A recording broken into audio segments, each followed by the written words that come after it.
너무 커서 아내도 피하는 60세 교수의 충격적인 결말. 저는 정수빈이고 37살입니다. 서울 시내 한 호텔에서 VIP 라운지 매니저로 일하고 있어요. 매일 새벽 6시에 일어나서 밤 10시에 집에 들어가는 생활이 3년째 계속되고 있었죠. 왜 이렇게 바쁘게 살고 있냐고요? 어머니 병원비 때문입니다. 어머니는 2년 전 뇌졸중으로 쓰러지셨어요. 월 200만 원씩 나가는 병원비와 간병비를 혼자 감당하려니 하루도 쉴 수가 없었습니다. 그래도 VIP 라운지는 팁이 좋은 편이라 버틸만 했죠. 우리 라운지에는 항상 특별한 손님들이 오십니다. 재벌 회장들, 유명 연예인들, 정치인들까지. 그 중에서도 직원들 사이에 유독 화제가 되는 분이 한 분 계셨어요. 최도경 교수님이라는 분이었습니다. 야, 너 사오부스 그분 알지? 60살 교수님 말이야. 후배 직원 미영이가 소곤소곤 제게 다가왔어요. 왜? 뭔 일 있어? 있잖아. 그분 부인이랑 12년째 각방이래. 이유가 좀 특이해. 미영이는 주변을 둘러보더니 목소리를 더 낮췄습니다. 너무 커서 부인이 못 견디신대. 그래서 아예 가까이도 못 하신다는 거야. 처음에는 그냥 직원들끼리 도는 소문 정도로 생각했어요. 호텔에서 일하다 보면 이런 이야기들이 참 많거든요. 하지만 모든 직원들이 입을 다물고 있다는 게 신경 쓰였습니다. 그러던 어느 금요일 저녁이었어요. 평소보다 라운지가 한산했는데 문득 누군가 저를 유심히 바라보는 시선을 느꼈습니다. 고개를 돌려보니 최도경 교수님이 혼자 앉아 계셨어요. 50대 후반이지만 정말 품이 있으셨습니다. 회색 정장이 잘 어울리고 차분한 눈빛이 인상적이었죠. 소문으로만 들었던 분을 직접 보니 전혀 다른 느낌이었어요. 그냥 조용하고 신사적인 어른이라는 생각이 들었습니다. 실례합니다. 혹시 잠깐 시간 있으실까요? 도경 교수님이 제게 다가와서 정중하게 말씀하셨어요. 목소리도 차분하고 부드러웠습니다. 네, 말씀하세요. 제가 요즘 개인적으로 처리할 일들이 많아져서요. VIP 일정 조율이랑 서류 정리 같은 걸 좀 도와줄 분을 찾고 있습니다. 처음에는 그냥 비서 업무 정도인 줄 알았어요. 그런데 다음 말을 듣고 깜짝 놀랐습니다. 월 300만 원 추가로 드릴게요. 물론 본업에 지장 없는 선에서만요. 300만 원이요? 제 월급이 250만 원인데 추가로 300만 원이라니. 어머니 병원비 걱정이 한 번에 사라질 금액이었습니다. 구체적으로 어떤 일을 하게 되는 건가요? 크게 어려운 건 아니에요. 출장 일정 정리하고 중요한 서류들 파일링하고 가끔 미팅 준비 정도입니다. 도경 교수님은 차분하게 설명해 주셨어요. 하지만 제 머릿속에는 계속 미영이가 했던 말이 맴돌았습니다.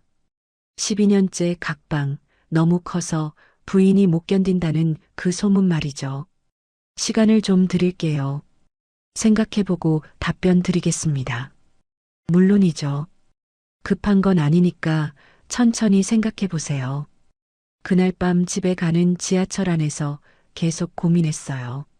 300만 원이면 어머니 병원비는 물론이고 제 생활도 한결 여유로워질 텐데.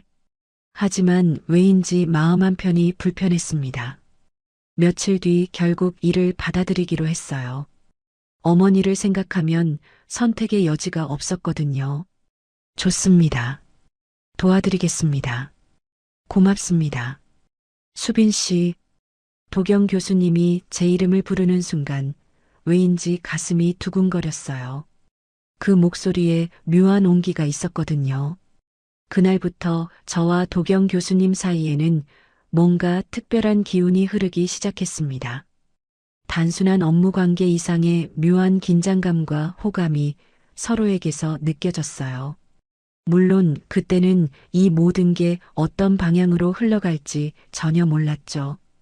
도경 교수님과 일을 시작한 지 한 달 정도 지났을 때였어요. 그날은 태풍 경보가 내려진 날이었습니다. 오후 3시부터 바람이 거세지기 시작했고 6시쯤에는 호텔 밖이 완전히 아수라장이 됐어요. 직원분들, 오늘은 일찍 퇴근하세요. 대중교통이 끊기기 전에 빨리 가세요. 지배인이 방송을 했지만 저는 갈 수가 없었습니다. VIP 고객들이 몇 분 남아 계셨거든요. 특히 도경 교수님은 원래 8시 약속이 있으셨는데 태풍 때문에 취소가 됐다고 하셨어요. 오후 7시 라운지는 거의 텅 비어 있었습니다. 평소 북적이던 공간이 이상하게 조용했어요. 밖에서는 바람소리와 빗소리만 들렸죠. 수빈 씨, 아직 안 가셨네요. 도경 교수님이 저에게 다가오셨어요. 평소와 달리 조금 지쳐 보이는 표정이었습니다. 고객분들이 계셔서요. 그리고 지금 나가봐야 교통편이 없을 것 같아요. 저도 마찬가지예요. 차가 있긴 한데 이 바람에 운전하기엔 너무 위험해 보이네요. 창밖을 보니 나무들이 휘청거리고 있었어요. 정말 위험해 보였습니다. 오늘 조금 더 같이 있어주면 안 될까요? 도경 교수님의 목소리에 뭔가 간절함이 있었어요. 평소에 차분하고 정중한 톤과는 조금 달랐죠. 네, 물론이죠. 저도 혼자 있기가 무서웠거든요. 이런 날씨에 텅 빈 호텔에 혼자 남겨지는 게 더 두려웠어요. 시간이 지나면서 라운지에는 정말 저희 둘뿐이었습니다. 다른 고객분들도 모두 객실로 올라가셨고 직원들도 거의 다 퇴근했어요. 조명도 절반만 켜놓아서 분위기가 평소와 완전히 달랐습니다. 수빈 씨, 혹시 술 한잔 하실래요? 오늘 같은 날엔 좀 필요한 것 같아서요. 도경 교수님이 위스키 한 병을 꺼내셨어요. 평소 라운지에서 드시던 그 위스키였죠. 저는 술을 잘 못해요. 괜찮아요. 조금만요. 이런 날씨에 긴장이 풀어야 할 것 같아서요. 술잔을 받아들고 조금씩 마셨어요. 목이 따뜻해지면서 마음도 조금 편해졌습니다. 바깥 바람소리가 점점 거세지고 있었어요. 수빈 씨, 제가 오늘 좀 이상한 이야기를 해도 될까요? 도경 교수님의 표정이 평소와 달랐어요. 뭔가 무거운 걸 품고 있는 것 같았습니다. 무슨 이야기든 들어드릴게요. 저 결혼한 지 20년 됐어요. 하지만 12년째 아내와 각방을 쓰고 있습니다. 갑작스러운 고백에 저는 말문이 막혔어요. 직원들 사이에 떠도는 소문이 사실이었다는 걸 직접 확인하는 순간이었죠. 처음엔 서로 사랑했어요. 하지만 제가 너무 큰 탓에 아내가 고통스러워했습니다. 신혼 때부터 그랬어요. 도경 교수님의 목소리가 점점 낮아졌어요. 아내는 저와 가까워지는 걸 점점 두려워했어요. 매번 아파했거든요. 그래서 결국 포기했습니다. 서로를 위해서요. 저는 그 순간 가슴이 먹먹해졌어요. 평생 그런 외로움을 견뎌온 사람의 마음이 어떨지 상상이 안 됐거든요. 그런데 수빈 씨를 만나고 나서부터 오랫동안 잊고 살았던 감정들이 다시 살아나는 것 같아요. 도경 교수님이 저를 바라보는 눈빛이 너무 진실했어요. 그 눈에서 지금까지 혼자 견뎌온 긴 외로움이 보였습니다. 교수님, 저도 처음엔 그냥 일관계로 생각하려고 했어요. 하지만 자꾸 수빈 씨 생각이 나더라고요. 이런 제 마음이 부담스럽다면 언제든 말해주세요. 밖에서는 태풍이 더 거세지고 있었어요. 창문이 흔들리는 소리가 들렸죠. 그 순간 저도 모르게 도경 교수님의 손을 잡고 있었어요. 교수님도 많이 외로우셨겠어요. 제 말에 도경 교수님의 눈에 눈물이 고였어요. 60살 어른이 이렇게 약해 보이는 모습을 보니까 제 마음도 무너졌습니다. 수빈 씨 같은 사람이 저를 이해해준다는 게 믿기지 않아요. 그 순간 저희는 서로에게 다가갔어요. 처음엔 그냥 위로였어요. 하지만 점점 다른 감정이 되어갔죠. 12년 동안 누구에게도 받아보지 못한 따뜻함을 주고받는 느낌이었어요. 그날 밤 저희는 결국 선을 넘었습니다. 태풍이 지나간 새벽 서로의 체온으로 외로움을 달래며 새로운 관계의 시작을 알렸어요. 60살과 37살 나이 차이도 상황도 모든 게 복잡했지만 그 순간만큼은 그런 게 중요하지 않았습니다. 그날 밤 이후 도경 교수님과 제 관계는 완전히 달라졌어요. 겉으로는 여전히 업무적인 관계를 유지했지만 서로를 바라보는 눈빛이나 말투에서 특별한 온기가 느껴졌습니다. 며칠 뒤 도경 교수님이 부산으로 출장을 가셨어요. 3일 정도 일정이었는데 첫날 저녁부터 전화가 왔습니다. 수빈 씨, 지금 뭐 하고 있어요? 집에서 저녁 먹고 있었어요. 출장 일정은 어떠세요? 다 좋은데. 수빈 씨가 없으니까 뭔가 허전하네요. 도경 교수님의 목소리에서 진심이 느껴졌어요. 저도 모르게 입가에 미소가 지어졌죠. 저도요. 오늘 나온 지가 좀 적적했어요. 그 이후로 매일 밤 전화가 왔어요. 처음엔 간단한 안부 정도였는데 점점 길어졌습니다. 하루 일과나 사소한 이야기들을 주고받으며 시간 가는 줄 몰랐어요. 오늘 회의에서 좀 힘들었어요. 젊은 사람들과 세대 차이를 많이 느끼더라고요. 그래도 교수님은 경험이 많으시잖아요. 분명 좋은 의견 많이 주셨을 거예요.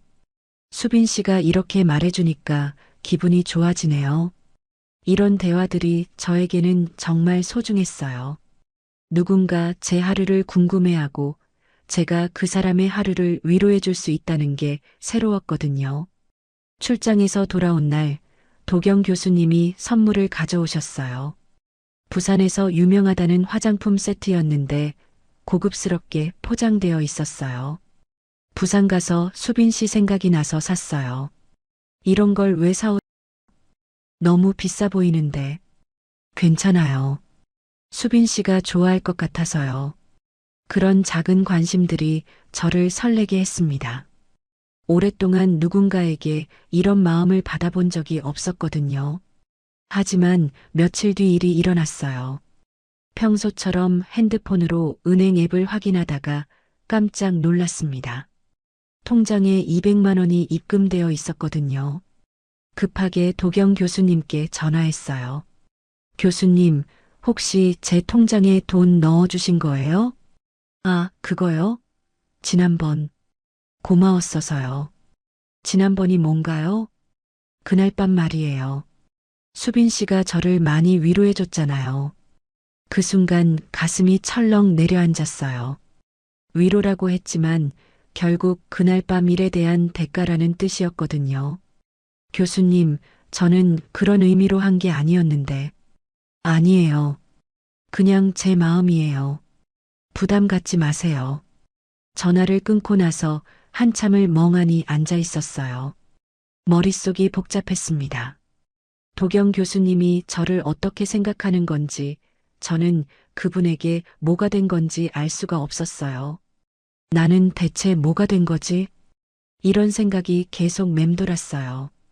진짜 좋아해서 가까워진 건지 아니면 돈을 받는 관계인 건지 경계가 흐려졌습니다. 더 큰 문제는 호텔 직원들 사이에서 소문이 돌기 시작한 거였어요. 언니, 요즘 사오부스 교수님이랑 많이 친해진 것 같던데. 후배 미영이가 의미심장한 표정으로 물어봤어요. 일 때문에 자주 만나게 되는 거야.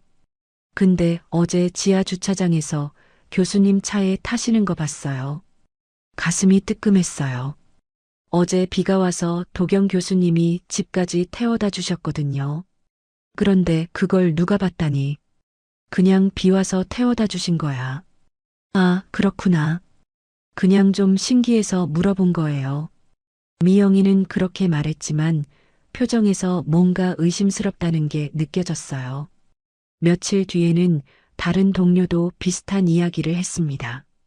수빈아, 너 요즘 좀 달라 보인다. 뭔가 좋은 일 있어? 무슨 소리야? 화장품도 좋은 걸 쓰는 것 같고, 옷도 예전보다 좋아진 것 같아. 정말 예리하게 봤더라고요.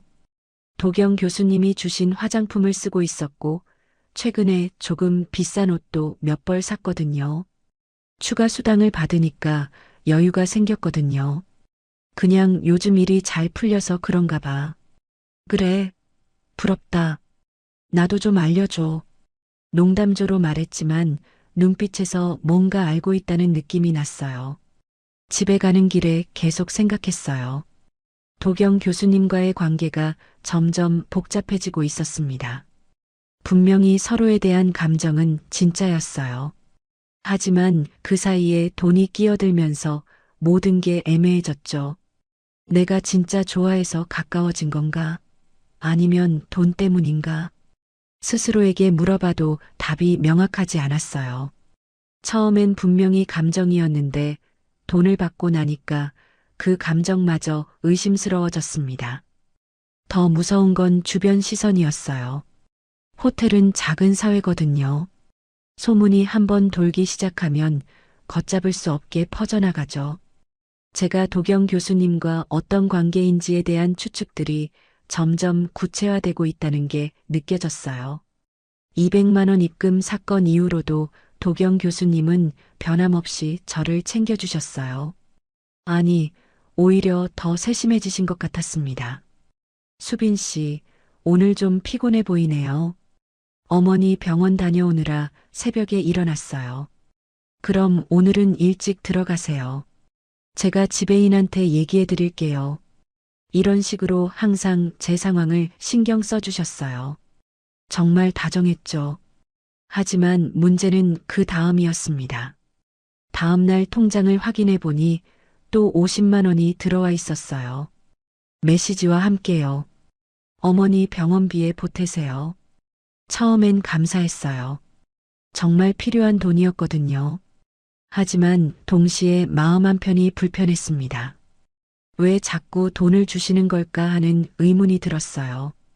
교수님, 너무 자주 이러시면 제가 부담스러워요. 왜요? 제가 수빈 씨를 아끼니까 그러는 거예요. 부담 갖지 마세요. 아끼신다는 말이 마음을 따뜻하게 했어요. 하지만 그 따뜻함도 잠깐이었습니다. 일주일 뒤에는 명품 가방이 배송됐어요. 제가 지나가는 말로 예쁘다 했던 그 가방이었습니다. 교수님, 이건 너무 비싼 거 아니에요? 수빈 씨가 좋아할 것 같아서요. 그 가방 메고 있으면 더 예뻐 보일 것 같아서. 달콤한 말이었지만 가방값이 200만 원이 넘는다는 걸 나중에 알았어요. 왜 이렇게 비싼 선물을 주시는 걸까 궁금했습니다. 그 다음 주에는 아예 생활비 명목으로 100만 원을 보내주셨어요. 수빈 씨가 돈 걱정 안 하고 편하게 지냈으면 좋겠어요.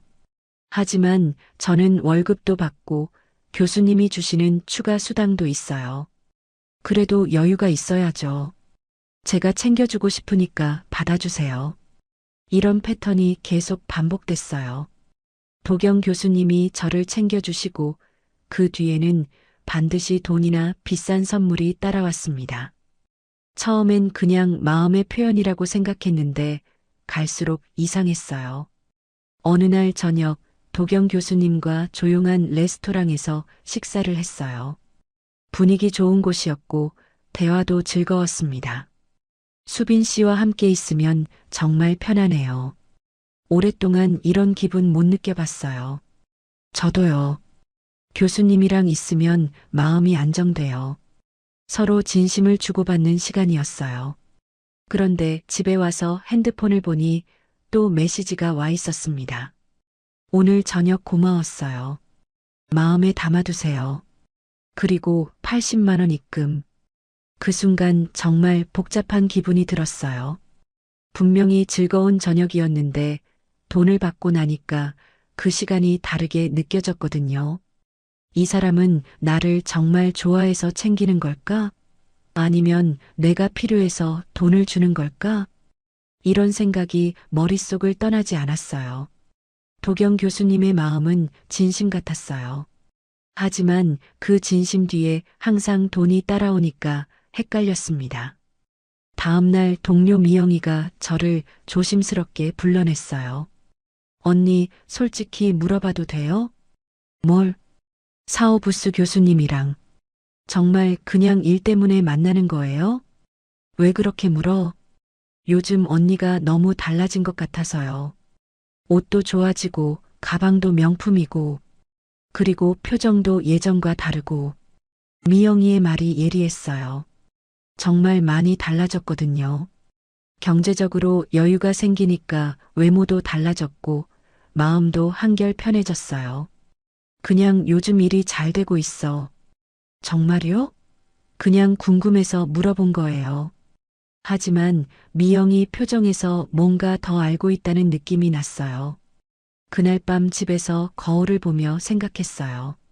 정말 많이 달라져 있었어요. 3개월 전과는 완전히 다른 사람 같았습니다. 화장품도 좋아지고, 옷도 좋아지고, 심지어 헤어스타일도 바뀌었어요. 하지만 이 모든 변화가 도경 교수님 덕분이라는 게 문제였어요. 제 돈으로 산 게 아니라 교수님이 주신 돈으로 바뀐 거였거든요. 나는 지금 뭘 하고 있는 거지? 이런 자문을 계속하게 됐어요. 도경 교수님을 정말 좋아하긴 했어요. 그분과 있으면 행복했고 대화도 즐거웠어요. 하지만 그 감정이 순수한 건지 아니면 경제적 안정감 때문인 건지 구분이 안 됐습니다. 더 큰 문제는 이제 그 돈 없이는 살기 힘들어졌다는 거였어요. 어머니 병원비는 물론이고 높아진 생활 수준을 유지하려면 계속 필요했거든요. 어느 날 도경 교수님이 물어보셨어요. 수빈 씨, 요즘 표정이 좀 어둡네요. 무슨 걱정 있어요? 아니에요. 그냥 피곤해서 그런가 봐요. 혹시 제가 뭔가 잘못했나요? 그런 건 아니에요. 말은 그렇게 했지만 정말 복잡했어요. 교수님이 잘못한 건 없었어요. 오히려 너무 잘해주셨죠. 하지만 그 잘해주시는 방식이 저를 혼란스럽게 했습니다. 그날 밤 침대에 누워서 천장을 바라보며 생각했어요. 사랑과 거래의 경계가 어디인지 모르겠더라고요. 도경 교수님의 마음은 진심이었지만 그 표현 방식이 항상 금전적이었어요. 그러니까 제 감정도 혼란스러워질 수밖에 없었죠. 시간이 지날수록 도경 교수님의 의존도가 점점 심해졌어요. 특히 출장이 잦아지면서 그 정도가 더 심각해졌습니다. 서울을 떠나 있는 동안 하루에 3~4번씩 전화가 왔어요. 처음엔 업무 관련 문의였지만 점점 다른 성격으로 바뀌어 갔죠. 수빈 씨, 지금 뭐해요? 집에서 저녁 준비하고 있어요. 교수님은 저녁 드셨어요? 먹긴 했는데. 혼자 먹으니까 맛이 없네요. 수빈 씨랑 같이 먹고 싶어요. 이런 대화가 매일 반복됐어요. 처음엔 그냥 외로움의 표현이라고 생각했는데 점점 강도가 세졌습니다. 어느 날 밤 11시에 전화가 왔어요. 수빈 씨, 잠들었어요? 아니요. 무슨 일 있으세요? 그냥 목소리가 듣고 싶어서요. 오늘 하루 종일 우울했어요. 왜요? 무슨 일 있으셨나요? 별거 아닌데 회의에서 젊은 사람들과 의견이 안 맞아서요. 나이를 느끼게 되더라고요. 그런데 수빈 씨 목소리 들으니까 기분이 좋아져요. 도경 교수님의 목소리에 진짜 외로움이 묻어 있었어요. 60살 어른이 이렇게 의지하는 모습을 보니까 마음이 아팠습니다. 교수님, 너무 힘들어하지 마세요. 내일이면 서울 들어오시잖아요. 그래요. 수빈 씨 때문에 버티고 있어요. 정말이에요. 이런 말들이 처음엔 달콤했어요. 누군가 저를 이렇게 필요로 한다는 게 새로웠거든요. 하지만 점점 부담이 되기 시작했습니다. 다음 주 대구 출장에서는 더 심했어요. 새벽 1시에 전화가 와서 깜짝 놀랐어요. 수빈 씨, 죄송해요. 잠 깼죠? 괜찮아요. 무슨 일이세요? 잠이 안 와요. 자꾸 수빈 씨 생각이 나서요. 너 없으면 못 버티겠다는 생각이 들어요. 그 순간 등골이 서늘했어요. 사랑의 고백 같기도 했지만 동시에 무거운 책임감이 느껴졌거든요. 교수님, 너무 의존하시면 안 돼요. 저도 제 생활이 있어요. 알아요. 하지만 어쩔 수 없어요. 20년 넘게 혼자 지내다가 수빈 씨 같은 사람 만나니까 놓고 싶지 않아요. 이런 대화가 계속되면서 저는 점점 숨이 막혔어요. 도경 교수님의 마음은 이해했지만 그 무게가 너무 무거웠습니다. 더 큰 문제는 제가 이제 이 관계에서 빠져나올 수 없게 됐다는 거였어요. 어머니 병원비가 매달 200만 원씩 나가는 상황에서 도경 교수님이 주시는 돈 없이는 생활이 불가능했거든요. 게다가 제 생활 수준도 많이 올라가 있었어요. 어느 날 계산을 해봤어요. 지난 3개월 동안 도경 교수님께 받은 돈이 총 1200만 원 정도였어요. 월급 외에 추가로 받은 거였죠. 그 돈으로 어머니 병원비를 냈고 제 카드빚도 정리했어요. 처음으로 경제적으로 여유로운 생활을 하고 있었습니다. 하지만 그럴수록 죄책감도 커졌어요. 나는 지금 뭘 하고 있는 거지? 정말 이 사람을 좋아하는 거야? 아니면 돈 때문에 못 떠나는 거야? 스스로에게 물어봐도 답이 명확하지 않았어요. 한 번은 정말 끊어보려고 했어요. 도경 교수님이 또 새벽에 전화했을 때였습니다. 교수님, 이제 그만해요. 뭘 그만하라는 거예요? 이런 전화들, 그리고 우리 관계요. 너무 복잡해졌어요. 수빈 씨, 갑자기 왜 그래요? 제가 뭔가 잘못했나요? 도경 교수님의 목소리가 급하게 변했어요. 진짜 당황하시는 것 같았죠. 잘못하신 건 없어요. 하지만 이렇게 계속할 수는 없어요. 왜요? 우리 잘 지내고 있었잖아요. 하지만 주변 시선도 그렇고 제 마음도 복잡하고 수빈 씨, 제발 그런 말 하지 마세요. 당신 없으면 정말 못 살아요. 그 말을 듣는 순간 마음이 무너졌어요. 60살 어른이 이렇게 애원하는 모습을 보니까 차마 매정하게 할 수가 없었거든요. 그 다음날 통장에 500만 원이 들어왔어요. 어제 놀라게 해서 미안해요. 마음 정리할 시간 드릴게요라는 메시지와 함께요. 그 돈을 보는 순간 정말 복잡했어요. 화가 나면서도 한편으로는 안도감이 들었거든요. 당장 다음 달 어머니 병원비 걱정은 없어졌으니까요. 그때 깨달았어요. 저는 이미 이 관계에서 빠져나올 수 없게 됐다는 걸요. 사랑인지 연민인지 의존인지 구분이 안 됐어요. 도경 교수님이 저를 필요로 하는 만큼 저도 교수님을 필요로 하고 있었거든요. 감정적으로도 경제적으로도요. 며칠 뒤 도경 교수님이 출장에서 돌아오셨을 때 저를 보는 눈빛이 달랐어요. 더 간절하고 더 애타는 표정이었죠. 수빈 씨, 정말 미안했어요. 제가 너무 심했죠? 괜찮아요. 저도 오해했던 것 같아요. 앞으로는 조심할게요.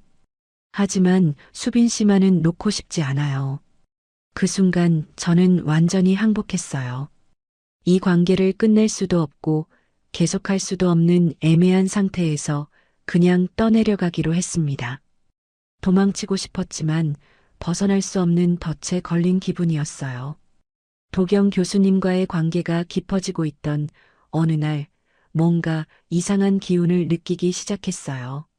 처음엔 그냥 제 착각인 줄 알았습니다. 평소보다 일찍 출근한 날이었어요. 지하 주차장에서 차에서 내리는데 누군가 저를 바라보는 시선을 느꼈거든요. 고개를 돌려봤지만 아무도 없었어요. 그냥 신경이 예민해진 건가 싶었죠. 며칠 뒤 또 이상한 일이 있었어요. 퇴근하려고 지하 주차장에 내려갔는데 검은색 세단 한 대가 계속 제 뒤를 따라오는 것 같았어요. 신호등에서 확인해 보려고 했는데 그 차는 중간에 사라져 버렸습니다. 기분 탓인가? 스스로에게 물어봤지만 뭔가 좋지 않은 예감이 들었어요. 그 시간 도경 교수님도 모르는 곳에서 큰 일이 벌어지고 있었어요. 교수님의 사위인 장태훈이 장인의 최근 지출 내역을 보고 의심하기 시작한 거였어요. 40살인 태훈은 대기업 경영진으로 숫자에 민감한 사람이었습니다. 이상하네. 아버님이 요즘 지출이 너무 많아. 태훈은 도경 교수님 명의 계좌에서 매달 나가는 큰 돈들을 발견했어요. 호텔 결제 내역, 명품 구매 내역, 그리고 정체 모를 계좌 이체들. 매달 500만 원씩 어디에 쓰시는 거지? 더 의심스러운 건 호텔 이용 내역이었어요. 같은 호텔을 너무 자주 이용하고 있었거든요. 태우는 즉시 그 호텔에 전화를 걸었어요. 저는 최도경 교수 사위입니다. 혹시 저희 장인어른이 자주 이용하시는 걸로 알고 있는데 어떤 서비스를 주로 이용하시나요? 호텔 지배인은 VIP 고객 정보라며 처음엔 말을 아꼈어요. 하지만 태훈이 계속 추궁하자 결국 VIP 라운지를 자주 이용한다는 정보를 주었습니다. VIP 라운지요? 거기 담당 직원이 누구인가요? 정수빈 매니저가 주로 담당하고 있습니다. 그날 저녁 태훈은 직접 호텔을 찾아왔어요. 지배인을 만나서 더 자세한 이야기를 들었습니다. 최근에 최 교수님이 특별히 요청하신 서비스가 있나요? 개인 업무 보조 서비스를 요청하셨어요. 정수빈 매니저가 담당하고 있습니다. 어떤 업무인가요? 일정 관리, 서류 정리 같은 거라고 들었습니다. 태우는 CCTV 확인을 요청했어요. VIP 고객 가족이라는 이유로 지배인도 거절하기 어려웠죠. CCTV에는 도경 교수님과 제가 함께 있는 모습들이 찍혀 있었어요. 비공개 부스에서 대화하는 모습, 함께 나가는 모습, 그리고 지하 주차장에서 교수님 차에 타는 제 모습까지. 이게 단순한 업무 관계로 보입니까? 태훈의 목소리가 차가워졌어요. 그 다음 날부터 본격적인 감시가 시작됐어요. 출근길에 또 그 검은 세단을 봤어요. 이번엔 확실했습니다. 제가 지하철역에 내릴 때까지 따라오더라고요. 점심시간에 밖으로 나갔는데 커피숍 앞에서 누군가 핸드폰으로 저를 찍는 걸 목격했어요. 제가 쳐다보자 급하게 핸드폰을 내렸지만 분명히 저를 촬영하고 있었습니다. 이게 뭐지? 가슴이 두근거리기 시작했어요. 분명히 누군가 저를 감시하고 있다는 확신이 들었거든요. 퇴근 후 도경 교수님께 조심스럽게 물어봤어요. 교수님, 혹시 최근에 이상한 일 없으셨어요? 이상한 일이요? 무슨 말씀이세요? 요즘 누군가 저를 지켜보는 것 같아서요. 도경 교수님의 표정이 순간 굳어졌어요. 혹시 구체적으로 어떤 상황인가요? 제가 겪은 일들을 말씀드리자 교수님이 심각한 표정을 지으셨어요. 수빈 씨, 조금만 조심하자고요. 무슨 뜻이에요? 혹시 모르니까 당분간 연락을 줄이고 만나는 것도 자제합시다. 그 순간 불안이 확신으로 바뀌었어요. 교수님도 뭔가 알고 계시는 것 같았거든요. 다음 날 더 충격적인 일이 벌어졌어요. 퇴근하려고 지하 주차장에 내려갔는데 제 차 옆에 낯선 남자가 서 있었어요.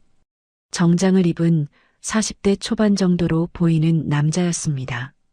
정수빈 매니저시죠? 네. 누구세요? 저는 장태훈입니다.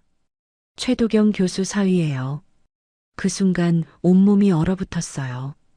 도경 교수님의 사위가 직접 나타난 거였어요. 갑자기 왜? 우리 좀 이야기할 시간 있을까요? 태훈의 목소리는 정중했지만 눈빛은 차가웠어요.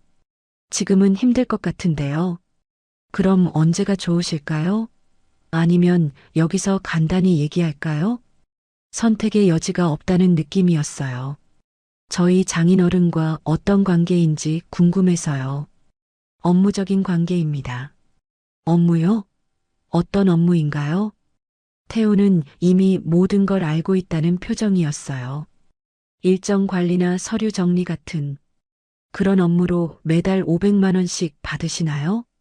그 말을 듣는 순간 다리에 힘이 빠졌어요. 정말 모든 걸 알고 있었던 거예요. 그게 아니라 증거는 다 있습니다. CCTV도, 계좌 이체 기록도, 호텔 이용 내역도 말이죠. 태훈이 핸드폰을 꺼내서 사진들을 보여줬어요. 도경 교수님과 제가 함께 찍힌 사진들이었습니다. 이제 그만하세요. 더 큰 문제가 되기 전에. 그날 밤 집에 와서 손이 덜덜 떨렸어요. 이미 모든 게 들통난 상황이었어요. 태훈의 감시는 생각보다 훨씬 체계적이었고 이미 결정적인 증거들을 다 확보한 상태였습니다. 장태훈과의 만남 이후 며칠이 지났어요. 도경 교수님과는 연락을 끊은 상태였고 저는 매일 불안에 떨며 지내고 있었습니다. 언제 폭탄이 터질지 모르는 상황이었거든요. 그 폭탄은 생각보다 빨리 터졌어요. 월요일 오전 평소처럼 라운지에서 업무를 보고 있는데 지배인이 급하게 저를 부르더라고요. 수빈 씨, 지금 당장 사무실로 와보세요. 지배인의 표정이 심상치 않았어요. 뭔가 큰일이 벌어졌다는 느낌이 들었죠. 사무실에 들어가자 지배인과 함께 인사팀 과장님도 계셨어요. 테이블 위에는 여러 서류들이 놓여 있었습니다. 수빈 씨, 앉으세요. 무슨 일인가요? 최도경 교수님과의 관계에 대해서 질문이 좀 있어요. 그 순간 가슴이 철렁 내려앉았어요. 결국 터진 거였어요. 어떤 관계요? 업무 외적인 개인적 관계가 있었는지 묻고 있어요. 지배인이 서류 중 하나를 제 앞에 내밀었어요. 그건 장태훈이 준비한 증거 자료였습니다. 사진들이 한 장씩 펼쳐져 있었어요.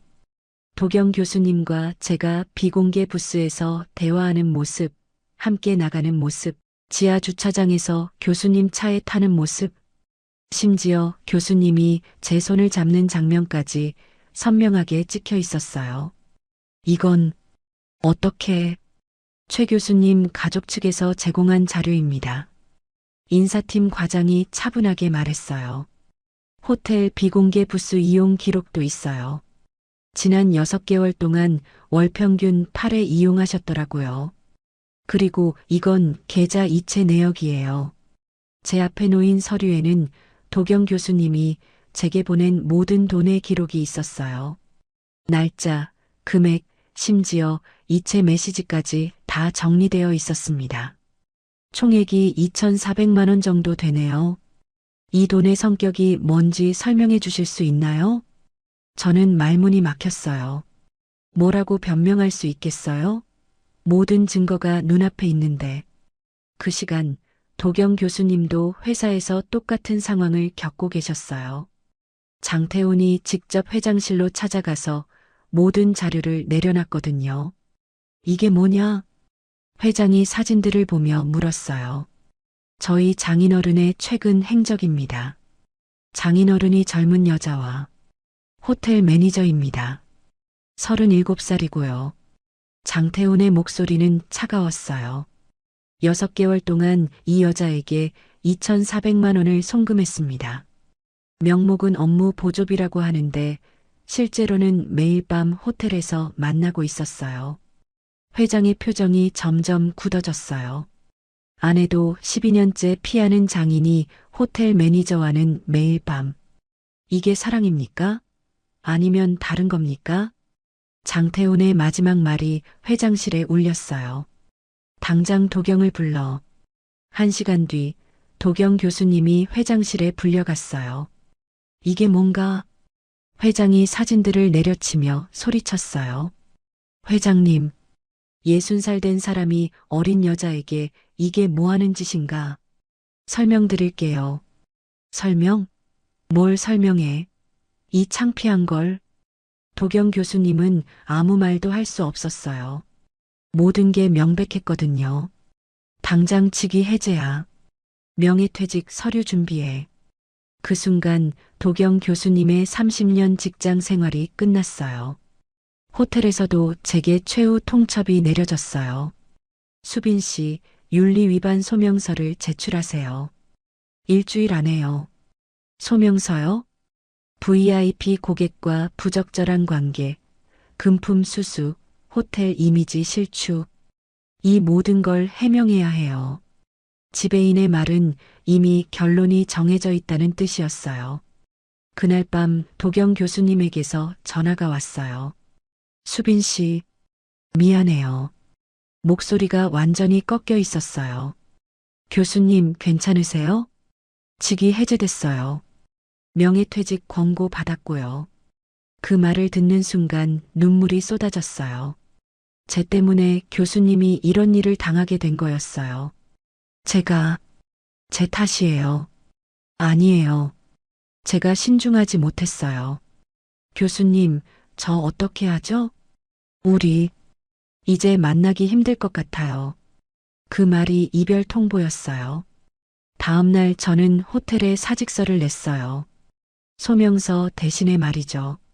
제가 그만둘게요. 교수님을 더는 위험하게 하고 싶지 않아요. 지배인에게 그렇게 말했어요. 수빈 씨, 잘 생각한 거예요. 이 일이 더 커지면 모두에게 좋지 않아요. 마지막 출근 날 동료들의 시선이 따가웠어요. 이미 소문이 다 퍼진 상태였거든요. 언니, 정말 그런 관계였어요? 미영이가 조심스럽게 물어봤어요. 복잡해. 그것밖에 답할 수 없었어요. 짐을 정리하며 지난 6개월을 되돌아봤어요. 처음엔 단순한 업무 관계였는데 어떻게 이렇게 됐을까 싶었죠. 태풍이 지나간 그날 밤부터 모든 게 꼬이기 시작했던 것 같아요. 감정과 돈이 섞이면서 순수했던 마음도 명확했던 경계도 다 흐려졌어요. 도경 교수님과의 마지막 통화에서 그분이 말씀하셨어요. 수빈 씨, 정말 고마웠어요. 오랫동안 잊고 지낼게요. 저도요, 교수님. 그렇게 우리의 관계는 끝났어요. 6개월 동안의 황혼 연애가 하루아침에 무너져 내린 거였죠. 사진 한 장, 계좌 내역 몇 장으로 모든 게 끝나버렸어요. 이별은 정말 갑작스럽게 찾아왔습니다. 호텔을 그만둔 후 일주일이 지났어요. 저는 좁은 원룸에서 하루 종일 멍하니 지내고 있었습니다. 무엇보다 도경 교수님이 어떻게 지내고 계신지 궁금했지만 연락할 수도 없는 상황이었어요. 구직 활동을 시작해야 했지만 마음이 무너져서 아무것도 할 수가 없었어요. 어머니 병원비는 어떻게 감당해야 할지, 앞으로 어떻게 살아가야 할지 막막했습니다. 그러던 어느 날 저녁 현관벨이 울렸어요. 누구세요? 수빈 씨, 저예요. 도경 교수님의 목소리였어요. 깜짝 놀라서 급하게 문을 열었습니다. 교수님은 평소와 완전히 다른 모습이셨어요. 정장 대신 편안한 옷을 입고 계셨고 표정도 많이 지쳐 보이셨어요. 하지만 눈빛은 예전보다 더 확고해 보였습니다. 교수님, 어떻게 여기까지 들어가도 될까요? 작은 원룸에 교수님을 모시는 게 부끄러웠지만 거절할 수도 없었어요. 자리도 체면도 다 버렸어요. 교수님이 소파에 앉으시며 조용히 말씀하셨어요. 무슨 말씀이세요? 회사에서 명예퇴직했어요. 30년 다닌 회사를 나왔습니다. 교수님, 그리고 아내와도 이혼 절차를 밟고 있어요. 이미 12년간 남남처럼 살았으니까 절차상 문제는 없을 거예요. 저는 말문이 막혔어요. 교수님이 이런 큰 결단을 내리셨다는 게 믿기지 않았거든요. 왜 그런 선택을 하신 거예요? 이제 난 너 없인 못 살아요. 정말이에요. 교수님의 목소리에 진심이 담겨 있었어요. 수빈 씨 때문에 깨달았어요. 60살까지 살면서 진짜 사랑이 뭔지 처음 알았습니다. 그러시면서 교수님이 가방에서 서류 봉투를 꺼내셨어요. 이게 뭐예요? 퇴직금하고 제가 모아둔 돈이에요. 6억 정도 됩니다. 6억이라니 상상도 못할 큰 돈이었어요. 그리고 이건 오피스텔 계약서예요. 강남에 있는 30평짜리인데 4억에 샀어요. 교수님, 이게 다 무슨, 우리가 함께 살 집이에요. 제 이름으로 사긴 했지만 수빈 씨 이름으로 이전할 거예요. 저는 너무 놀라서 아무 말도 할 수 없었어요. 교수님, 저는 그런 걸 바라고 만난 게 아니에요. 알아요. 그래서 더 고마운 거예요. 교수님이 제 손을 잡으셨어요. 수빈 씨는 돈 때문이 아니라 진짜 저를 좋아해 줬잖아요. 그게 얼마나 소중한지 아세요? 그 순간 눈물이 쏟아졌어요. 그동안 억눌렀던 감정들이 한꺼번에 터져 나왔거든요. 저는 교수님이 아니라 도경 씨를 좋아한 거예요. 저도 수빈 씨를 정말 사랑해요. 나이도 상황도 다 상관없어요. 그날 밤 우리는 다시 손을 잡았어요. 모든 걸 잃고 나서야 진짜 중요한 게 뭔지 알게 된 거였습니다. 다음 날부터 도경 씨와 새로운 생활이 시작됐어요. 강남 오피스텔은 정말 좋았어요. 넓고 깨끗하고 무엇보다 둘만의 공간이라는 게 행복했습니다. 도경 씨는 새로운 일을 알아보셨어요. 컨설팅 회사를 차리신다고 하셨거든요. 나이는 많지만 경험은 풍부하니까 해볼 만해요. 저도 뭔가 도와드리고 싶어요. 수빈 씨는 그냥 옆에 있어주는 것만으로도 충분해요. 그렇게 평화로운 시간이 3개월 정도 지났을 때 제게 큰 변화가 생겼어요. 몸이 이상하다 싶어서 병원에 갔는데 임신이었어요. 6주 정도 됐다고 하더라고요. 도경 씨, 네, 제가 임신한 것 같아요. 도경 씨의 표정이 순간 굳어졌어요. 그러다가 갑자기 눈물을 흘리시더라고요. 정말이에요? 네, 병원에서 확인했어요. 수빈 씨, 고마워요. 정말 고마워요. 도경 씨가 저를 꼭 안으시며 우셨어요. 60살에 처음 갖게 되는 아이였거든요. 하지만 모든 사람이 우리를 축복해주지는 않았어요. 임신 6개월쯤 됐을 때 도경 씨 딸한테 들켰어요. 병원에서 우연히 마주쳤거든요. 아버지, 이게 뭐예요? 딸의 목소리가 차갑게 식어 있었어요. 설명할게. 설명요? 60살에 애를 가져? 그것도 저 여자와? 정말 모욕적인 말들을 쏟아내더라고요. 저는 그냥 서 있을 수밖에 없었어요. 그만해. 도경 씨가 딸을 말렸어요. 아버지, 정신 차려요. 이 나이에 이게 뭐 하는 짓이에요? 내 인생이야. 엄마한테 뭐라고 할 거예요? 엄마와는 이미 끝났어. 그날 이후 도경 씨와 딸의 관계는 완전히 끊어졌어요. 딸은 아예 연락을 끊어버렸습니다. 도경 씨는 많이 속상해 하셨지만 결심을 바꾸지는 않으셨어요. 수빈 씨, 후회 안 해요? 어느 날 제가 조심스럽게 물어봤어요. 뭐요? 딸과의 관계도 끊어지고 사회적 체면도 다 잃으셨잖아요. 도경 씨가 제 배를 쓰다듬으시며 말씀하셨어요.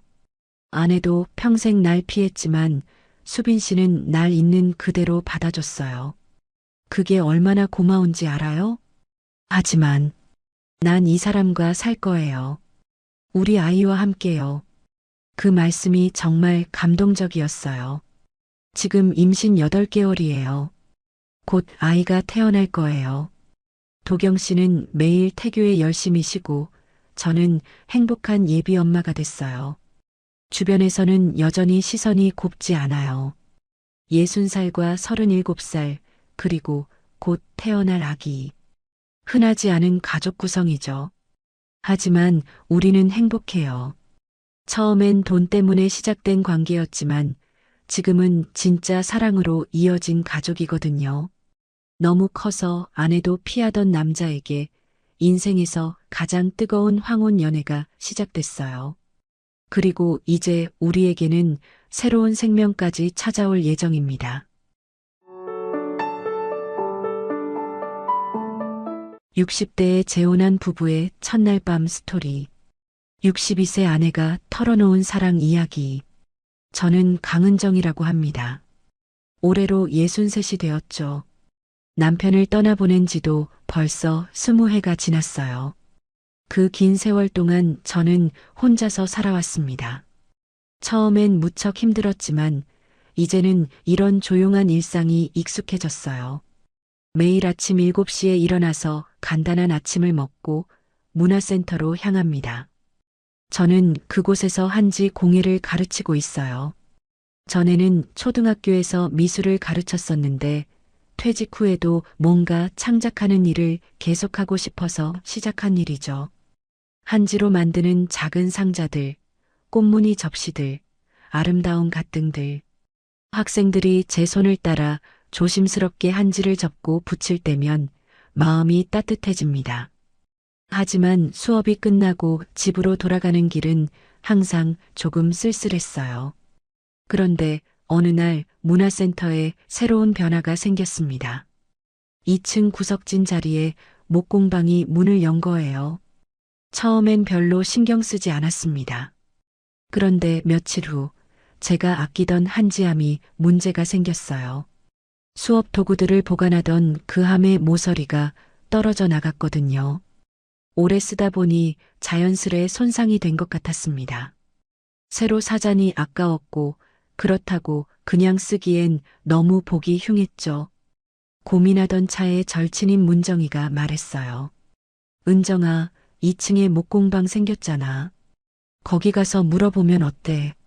문정이는 저보다 3살 어린 친구인데 문화센터에서 요가를 가르치고 있습니다. 성격이 밝고 활발해서 저와는 정반대예요. 처음엔 망설였습니다. 낯선 사람에게 부탁하기가 쉽지 않았거든요. 하지만 문정이가 계속 등을 떠밀어서 결국 목공방 문을 두드렸어요. 문을 열고 들어서니 나무 냄새가 코끝을 스쳤습니다. 은은한 나무 향기가 마음을 차분하게 만들어주더군요. 작업대 앞에서 뭔가 만들고 있던 한 남자분이 고개를 들었어요. 안녕하세요. 그분의 첫인상은 조용하고 차분했습니다. 키는 보통 정도였고 약간 회색빛이 도는 머리카락을 깔끔하게 정리한 모습이었어요. 무엇보다 눈빛이 따뜻했습니다. 아, 안녕하세요. 죄송한데요. 혹시 이런 것도 고칠 수 있을까요? 떨리는 목소리로 한지함을 내밀었습니다. 그분은 함을 조심스럽게 받아들고 자세히 살펴보더군요. 아, 이건 한지로 만든 거네요. 정말 정교하게 만들어졌는데요. 모서리 부분만 보강하면 될 것 같습니다. 목소리가 낮고 차분했어요.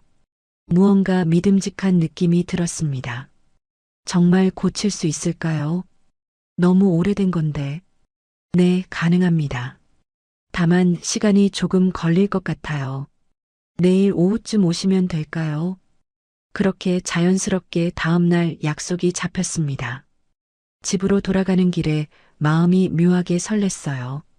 단순히 물건을 고치는 일인데 왜 이렇게 기분이 좋을까 싶었죠. 다음날 오후 약속 시간에 맞춰 목공방을 찾았습니다. 그분은 약속을 지키고 계셨어요. 제 한지함이 말끔히 고쳐져 있었습니다.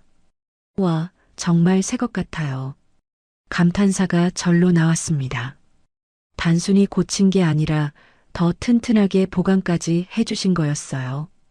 고맙습니다. 얼마 드리면 될까요? 아니에요. 이 정도는 그냥 해드릴 수 있어요. 대신 다음에 한지 공에 궁금한 게 있으면 물어봐도 될까요? 그분이 수줍게 웃으며 말했습니다. 그제야 제대로 인사를 했어요. 저는 강은정이라고 합니다. 1층에서 한지 공예를 가르치고 있어요. 유재현입니다. 잘 부탁드립니다. 그분의 이름은 유재현이었습니다.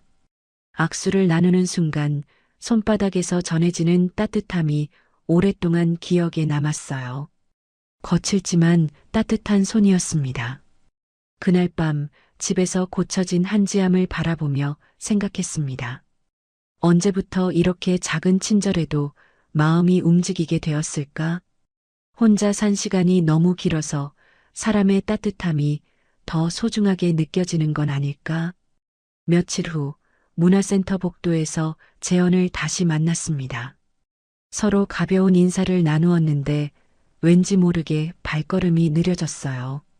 한지암 잘 쓰고 계시죠? 네, 덕분에 정말 잘 쓰고 있어요. 학생들도 신기해 하더라고요. 그래서 다행입니다. 짧은 대화였지만 서로의 목소리에는 미소가 담겨 있었어요. 그 순간 제 마음 한구석에서 뭔가 다시 움트기 시작하는 느낌이었습니다.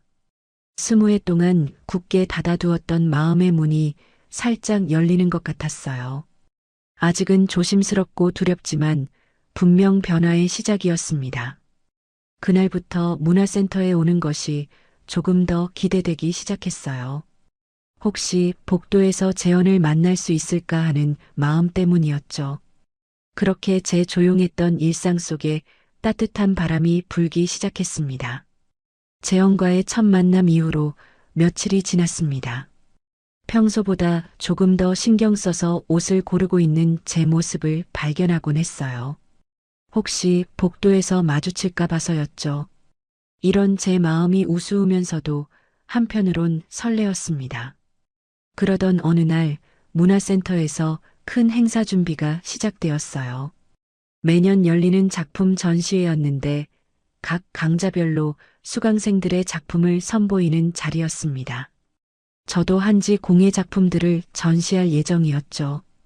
은정아, 올해는 전시 방식을 좀 바꿔보자.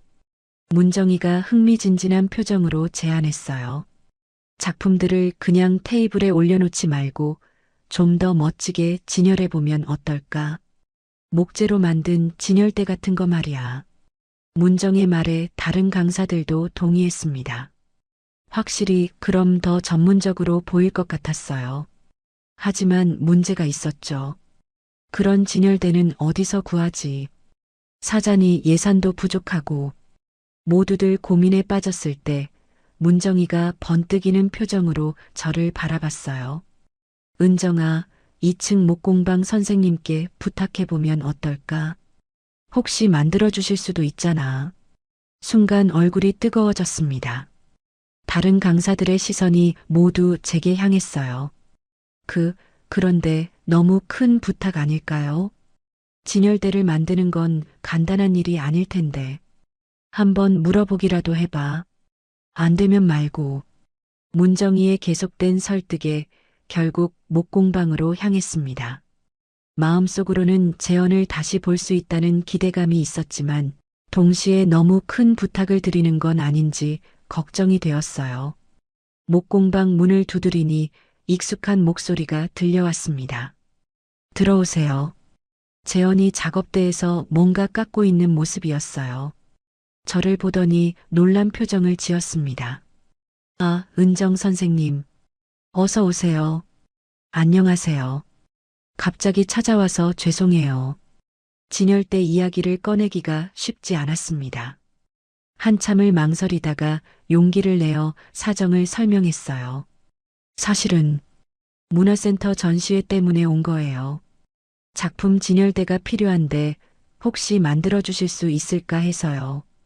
물론 재료비랑 품삯은 다 드릴게요. 재현이 잠깐 생각하더니 미소를 지었습니다. 진열대요. 어떤 식으로 만들면 될까요? 예상외로 흔쾌히 승낙해 주셨어요. 가슴이 두근거렸습니다. 정말 괜찮으세요? 혼자 작업하시기엔 양이 많을 텐데. 아니에요. 오히려 재미있을 것 같은데요. 한지 작품들이 어떤 식으로 전시되는지 궁금하기도 하고요. 그렇게 진열대 제작 작업이 시작되었습니다. 재현은 먼저 제가 어떤 작품들을 전시할지, 크기는 어느 정도인지 자세히 물어봤어요. 꼼꼼하고 세심한 성격이 엿보였습니다. 이런 식으로 단을 나눠서 만들면 어떨까요? 재현이 종이에 스케치를 그려가며 설명했어요. 생각보다 훨씬 전문적이고 체계적인 설계였습니다. 와, 정말 멋지네요. 이렇게까지 해주시다니. 당연히 해야죠. 좋은 작품들이 제대로 빛나려면 진열대도 중요하니까요. 며칠 후부터 본격적인 제작에 들어갔습니다. 재현이 혼자 하겠다고 했지만 저도 도울 수 있는 일이 있을 거라며 함께 작업하기로 했어요. 처음엔 어색했습니다. 나무를 다루는 일은 생소했거든요. 하지만 재현이 차근차근 가르쳐 줬어요. 이렇게 사포로 문지르시면 돼요. 나무결을 따라서요. 재현의 손이 제 손을 가볍게 잡고 방향을 알려줄 때마다 심장이 빨라졌어요. 이런 느낌을 언제 마지막으로 느꼈을까 싶었습니다. 재현 씨는 언제부터 목공을 하신 거예요? 작업하면서 자연스럽게 대화가 이어졌어요. 회사 다닐 때부터 취미로 시작했어요. 손으로 뭔가 만드는 게 스트레스 해소에 도움이 되더라고요. 은정 씨도 그래서 한지 공예를 하시는 거죠? 맞아요. 집중하다 보면 다른 생각들이 사라져요. 서로의 이야기를 나누며 작업하는 시간이 즐거웠습니다. 재현은 생각보다 유머도 있었고 배려심도 깊었어요. 제가 실수하면 절대 짜증내지 않고 다시 천천히 알려줬습니다. 조심하세요. 톱이 날카로워요. 재현이 제 뒤에서 말하며 자연스럽게 제 어깨에 손을 올렸어요. 순간 온몸에 전기가 흐르는 것 같았습니다. 이틀째 작업하던 날 문정이가 갑자기 목공방에 나타났어요. 어머, 여기서 뭐 하고 있어? 문정이는 저희가 함께 작업하는 모습을 보더니 의미심장한 미소를 지었습니다. 안녕하세요. 문정 선생님이시죠? 은정 선생님께 많이 들었어요. 재현이 정중하게 인사했어요. 아, 저 혼자 와서 죄송해요. 은정이가 여기서 뭐 하나 싶어서요. 문정이는 진열대를 둘러보며 감탄했어요. 와, 정말 잘 만드시네요. 은정아, 너 복 터졌다. 이런 솜씨 좋은 선생님을 알게 되다니. 얼굴이 붉어졌습니다. 문정이는 일부러 그런 말을 하고 있는 게 분명했어요. 그런데 두 분이 이렇게 함께 작업하니까 정말 잘 어울리네요. 마치 오래된 부부 같아요. 문정아. 제가 당황해서 말렸지만 문정이는 신나서 계속 이야기했어요. 아, 미안. 그런데 정말 그래요. 은정이도 평소보다 표정이 훨씬 밝아졌어요. 재현이 살짝 웃으며 말했어요. 은정 선생님이 도와주셔서 작업이 훨씬 수월해요. 혼자 했으면 시간이 배로 걸렸을 거예요. 그러게요. 두 분 다 손재주가 좋으시니까 금상첨화죠. 문정이의 능청스러운 말에 저희는 서로를 바라보며 웃었어요.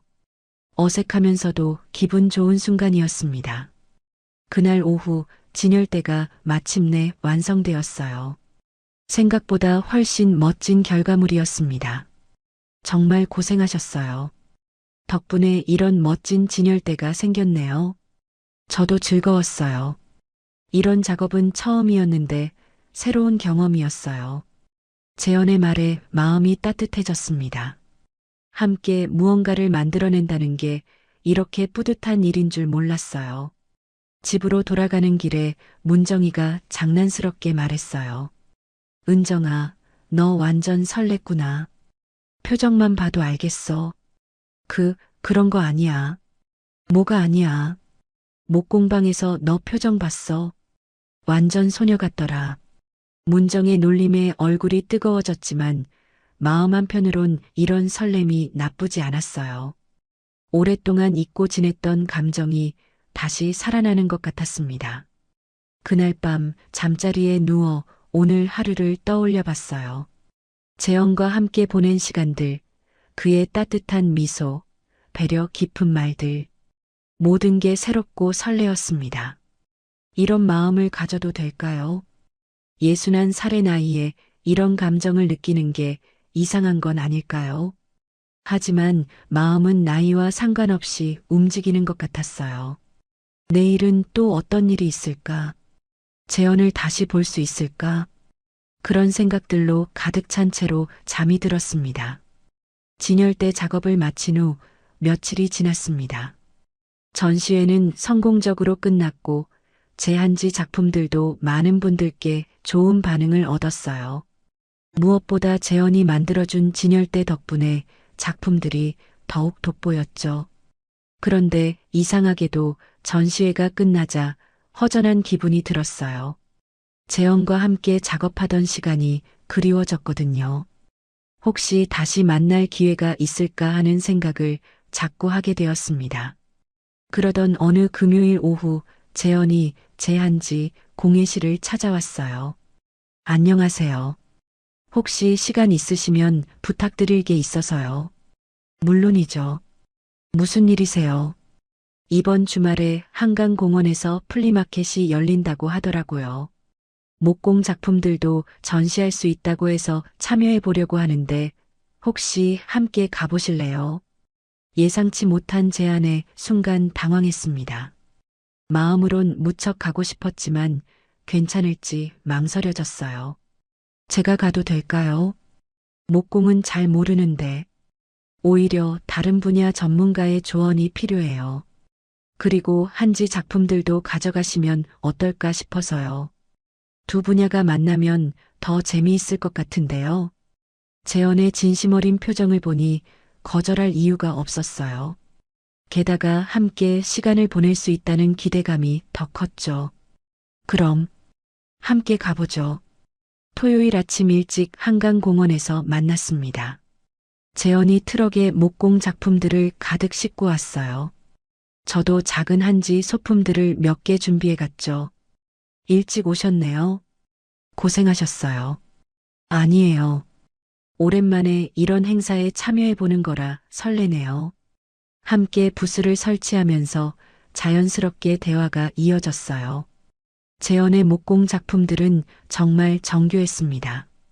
작은 보석함부터 예쁜 화분까지 다양했죠. 정말 솜씨가 좋으시네요. 이런 작품들을 혼자 다 만드신 거예요. 혼자 있는 시간이 많다 보니 자연스럽게 늘었어요. 은정 씨 작품들도 정말 섬세하고 아름다워요. 서로의 작품을 칭찬하며 부스를 꾸미는 시간이 즐거웠어요. 마치 오래된 파트너처럼 척척 맞아떨어졌습니다. 플리마켓이 시작되자 사람들이 하나둘 몰려들었어요. 재현의 목공 작품들이 특히 인기가 많았죠. 어머, 이거 정말 예쁘네요. 직접 만드신 거예요. 네, 원목으로 하나하나 만들었어요. 재현이 손님들에게 차근차근 설명하는 모습이 인상적이었어요. 과하지 않으면서도 친근하게 대하는 모습에 사람들이 좋아했습니다. 저도 한지 작품들을 소개했어요. 목공과 한지 공예가 함께 전시되니까 신기해하는 분들이 많았죠. 두 분이 부부세요. 작품들이 정말 잘 어울려요. 한 손님이 그렇게 말하자 얼굴이 뜨거워졌어요. 재현도 살짝 당황한 듯 했지만 부인하지는 않았습니다. 아니에요. 그냥 같은 문화센터에서 일하는 사이예요. 제가 서둘러 대답했는데 왠지 아쉬운 기분이 들었어요. 점심시간이 되자 재현이 제안했습니다. 잠깐 산책하며 다른 부스들도 구경해 볼까요? 함께 플리마켓을 둘러보는 시간이 정말 즐거웠어요. 다양한 수공예품들, 맛있는 음식들, 거리 공연까지 모든 게 새롭고 흥미로웠습니다. 저기 도자기 만드는 부스 가볼까요? 재현이 먼저 제안해서 함께 구경했어요.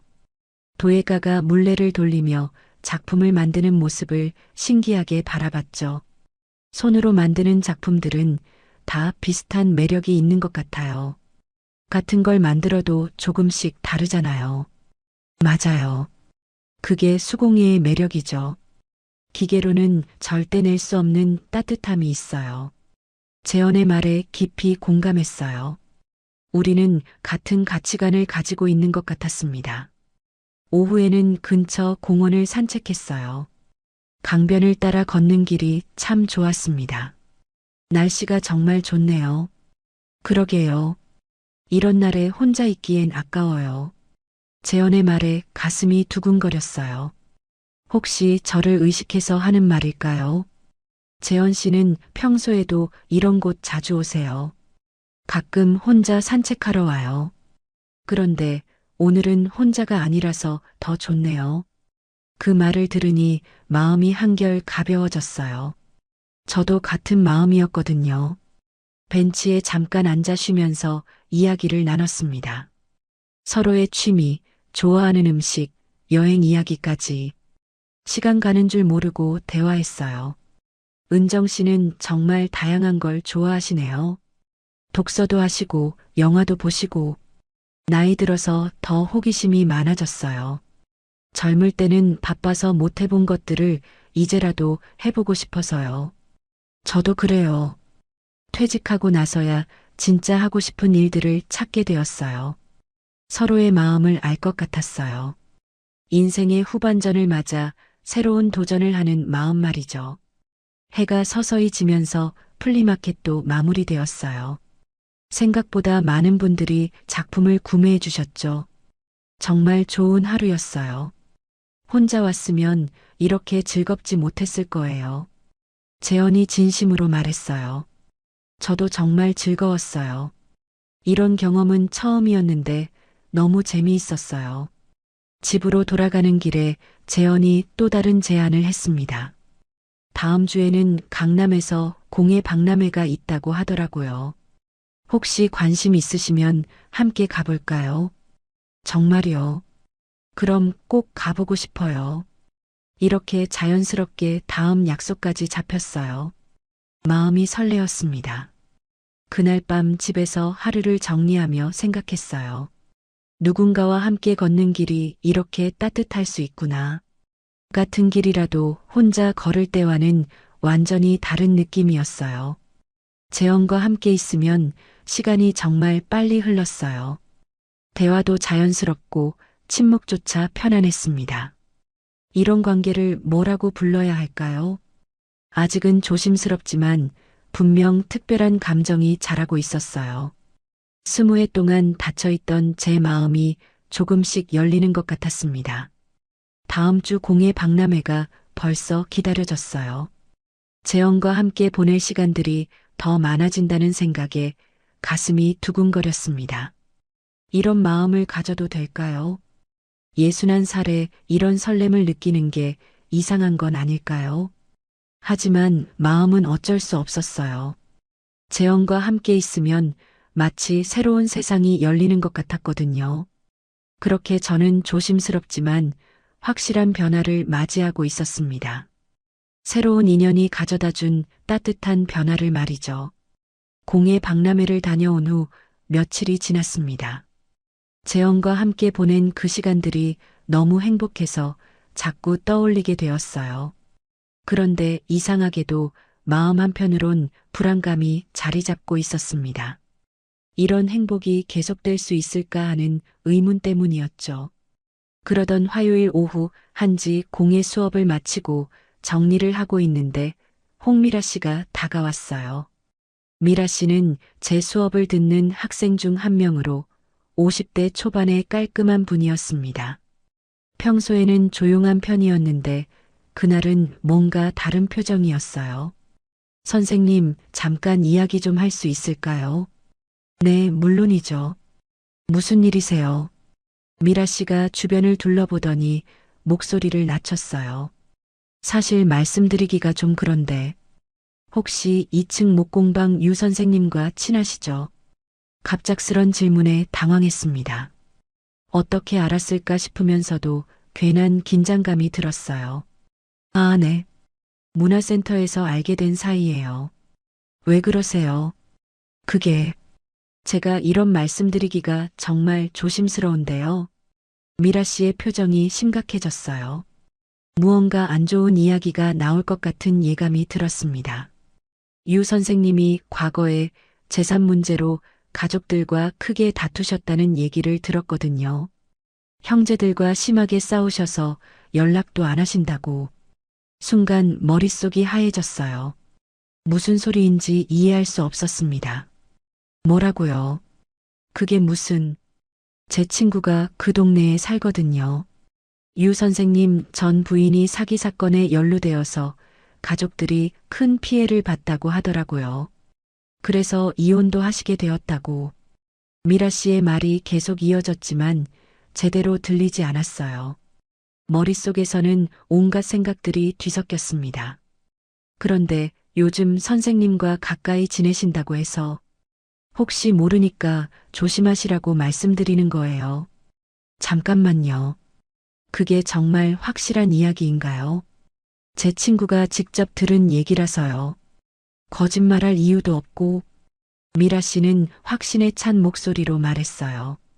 하지만 저는 도저히 믿을 수 없었습니다. 제가 알고 있는 재현의 모습과는 너무 다른 이야기였거든요. 미라 씨, 혹시 잘못 알고 계신 건 아닐까요? 저도 그러길 바라지만 선생님이 상처받으실까봐 말씀드리는 거예요. 그 말을 마지막으로 미라 씨는 돌아갔어요. 저는 한동안 그 자리에 서 있을 수밖에 없었습니다. 집으로 돌아가는 길이 이상하게 길게 느껴졌어요. 미라 씨의 말들이 머릿속에서 맴돌았습니다. 재산 문제, 가족과의 갈등, 전 부인의 사기 사건. 정말 그런 일이 있었던 걸까요? 그동안 재현과 나눈 대화들을 떠올려 봤어요. 가족 이야기는 별로 하지 않았던 것 같았습니다. 딸이 있다는 것 정도만 알고 있었죠. 혹시 숨기는 게 있는 건 아닐까 하는 의심이 들기 시작했어요. 다음 날 문정이를 만났을 때 고민 끝에 이 이야기를 꺼냈습니다. 문정아, 너한테 상의할 게 있어. 왜 무슨 일이야? 표정이 안 좋네. 카페에서 미라 씨가 한 말을 그대로 전했어요. 문정이의 표정도 점점 심각해졌습니다. 어머, 정말 그런 일이 있었던 거야. 나도 모르겠어. 믿기지가 않아서. 하지만 미라 씨가 거짓말할 이유는 없잖아. 은정아, 좀 조심해야 하는 거 아닐까? 문정이마저 걱정스러운 표정을 지으니까 더 혼란스러워졌어요. 그 사람이 뭔가 숨기고 있는 건 아닐까? 아니면 왜 가족 이야기를 안 하겠어? 그런데 그런 사람 같지 않은데. 은정아, 사람은 겉모습만으론 알 수 없어. 특히 나이 든 남자들은 더 그래. 문정이의 말에 가슴이 답답해졌어요. 제가 알고 있는 재현과 미라 씨가 말한 재현 사이에 너무 큰 차이가 있었거든요. 그래도 직접 물어보는 게 좋을 것 같은데. 그러다가 화낼 수도 있잖아. 아니면 거짓말로 넘어갈 수도 있고. 문정이의 우려가 일리 있게 들렸어요. 정말 어떻게 해야 할지 모르겠었습니다. 그날부터 재현을 대하는 제 태도가 달라졌어요. 평소처럼 자연스럽게 인사하거나 대화하기가 어려웠습니다. 복도에서 마주쳐도 어색하게 인사만 하고 지나갔죠. 금요일에는 재현이 직접 한지 공예실을 찾아왔어요. 은정 씨, 혹시 제가 뭔가 잘못한 게 있나요? 아니에요. 왜 그렇게 생각하세요? 요즘 저를 피하시는 것 같아서요. 무슨 일이 있으셨나 싶어서. 재현의 걱정스러운 표정을 보니 마음이 복잡했어요. 정말 나쁜 사람이라면 이런 표정을 지을 수 있을까 싶었거든요. 그냥 요즘 좀 바빠서요. 아, 그렇다면 다행이에요. 혹시 제가 너무 자주 찾아뵙는 건 아닌가 싶었거든요. 거짓말을 하는 제 자신이 싫었지만 어떻게 해야 할지 모르겠었어요. 주말에는 집에서 계속 고민했습니다. 미라 씨의 말이 사실일까요? 아닐까요? 재현은 정말 어떤 사람일까요? 제가 너무 성급하게 마음을 열었던 건 아닐까요? 20년 동안 혼자 살아오면서 누군가를 의심하는 일에 익숙하지 않았어요. 하지만 한번 의심이 시작되니까 모든 게 다르게 보였습니다. 재현이 왜 가족 이야기를 하지 않았을까? 왜 과거 이야기를 회피했을까? 혹시 정말 숨기는 게 있는 건 아닐까? 그런 생각들이 머릿속을 가득 채웠어요. 무엇보다 두려운 건 제가 또 상처받는 것이었습니다. 남편을 잃고 혼자 살아오면서 상처받지 않으려고 마음을 닫고 살았거든요. 그런데 재현 때문에 다시 마음을 열었는데 만약 배신당한다면 견딜 수 있을까 싶었어요. 일요일 저녁 재현에게서 문자가 왔어요. 내일 시간 되시면 커피 한 잔 하실래요라는 내용이었습니다. 평소라면 기뻐하며 답장을 보냈을 텐데 그날은 한참을 망설였어요. 결국 죄송해요. 내일은 좀 바빠서요라고 답장을 보냈습니다. 거짓말이었지만 어쩔 수 없었어요. 지금 상태로 만나면 어색할 것 같았거든요. 그날 밤 잠자리에서 계속 뒤척였어요. 이런 제 자신이 한심하면서도 어쩔 수 없었습니다. 마음으론 재현을 믿고 싶었지만 이성적으론 조심해야 한다는 생각이 더 컸어요. 혹시 제가 너무 순진했던 걸까요? 나이가 들어도 사랑에는 바보가 되는 걸까요? 그런 자책과 후회, 그리고 재현에 대한 그리움이 뒤섞인 복잡한 밤이었습니다. 내일은 어떻게 해야 할까요? 이 상황을 어떻게 풀어가야 할까요? 답을 찾을 수 없는 채로 새벽이 되었어요. 며칠 더 이런 어색한 상황이 계속되었습니다.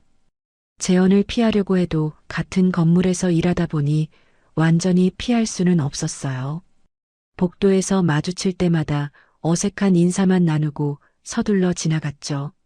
재현의 당황스러운 표정을 볼 때마다 마음이 아팠지만 어쩔 수 없었어요. 그러던 수요일 오후 수업을 마치고 정리를 하고 있는데 문이 열렸어요. 재현이 들어왔습니다. 평소와 달리 표정이 단단했어요. 은정 씨, 잠깐 이야기 좀 할 수 있을까요? 목소리에 평소보다 진지함이 담겨 있었습니다. 더 이상 피할 수 없을 것 같았어요. 무슨 이야기를 하시려고요? 솔직히 말씀해 주세요. 제가 뭘 잘못했는지 알고 싶어요. 재현이 정면으로 물어보니 당황스러웠어요. 어떻게 말해야 할지 몰랐습니다. 잘못한 게 아니라 며칠 전까지만 해도 우리 사이가 좋았잖아요. 그런데 갑자기 저를 피하시니까 이유를 알고 싶어요. 재현의 눈빛이 간절했어요. 정말 모르겠다는 표정이었습니다. 한참을 망설이다가 결국 입을 열었어요. 사실은 어떤 분이 재현 씨에 대한 이야기를 하더라고요. 어떤 이야기요? 과거에 재산 문제로 가족들과 갈등이 있었다고. 전 부인이 사기 사건에 연루되어서 큰 문제가 있었다고 들었어요. 재현의 표정이 순간 굳어졌습니다. 그리고는 깊은 한숨을 쉬었어요. 아, 그 한마디에 담긴 무게감이 느껴졌어요. 혹시 정말 사실인 건 아닐까 하는 불안감이 다시 올라왔습니다. 그래서 저를 피하신 거군요. 재현이 의자에 앉으며 말했어요. 표정이 많이 지쳐 보였습니다. 재현 씨, 은정 씨, 그 이야기가 완전히 거짓말은 아니에요. 하지만 사실과는 많이 다르게 와전된 것 같네요. 가슴이 철렁했어요.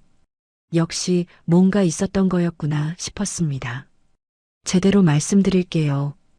은정 씨는 들을 권리가 있으니까요. 재현이 천천히 이야기를 시작했어요. 10년 전 일이에요. 제 전 부인이 친구의 부탁으로 투자 보증을 서준 일이 있었어요. 그런데 그게 사기였던 거죠. 부인이 직접 사기를 친 건 아니에요. 하지만 보증인이었으니까 책임을 져야 했죠. 금액이 꽤 컸어요. 재현의 목소리가 무거워졌어요. 그때 정말 힘들었어요. 집도 팔고 저축해둔 돈도 다 털어서 해결했죠.